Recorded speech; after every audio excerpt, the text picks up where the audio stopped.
and you do that, you're going to get water back there all the time. I promise you will. That's why you always pick your stone up. You take your cap to your block, and then you sit your stone on top of it, okay?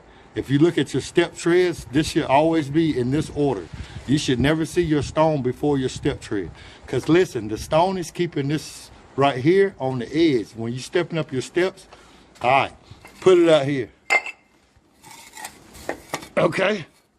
So, if we do this, right there like that, so every time we step right here, this thing's gonna do this.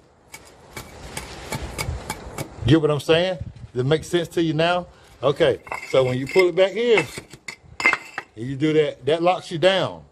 So you can't go up no more. Every time you touch it, you can't go up because this is keeping it locked down. Whatever you're walking on, this keeps it locked down.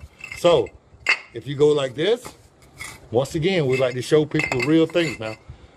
You're in trouble because you have nothing securing your step. So when you look at your steps on your house and they're made of rock, you ask yourself, why did they put the rock on top? Why did they put the stone on top of this? They keep it from flipping up when the kids run up or something and you step on the edge of it right here and it does that. It goes up like that. So that's why we do that. We push it all the way back like that. All the way back, it'll hang over about an inch all the way out here. But this stone has always got to go like that. This is not going, I'm just using this as a template.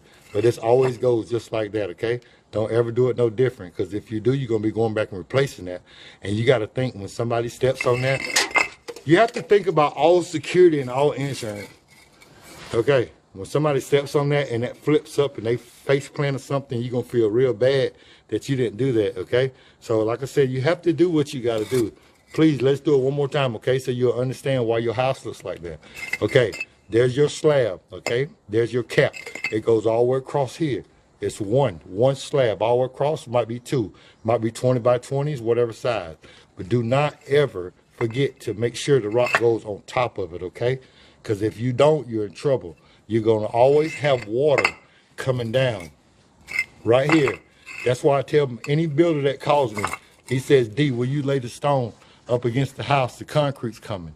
I tell him no, I'll come back on a Saturday or something and do it. He says, why? Because you're going to have that water crack.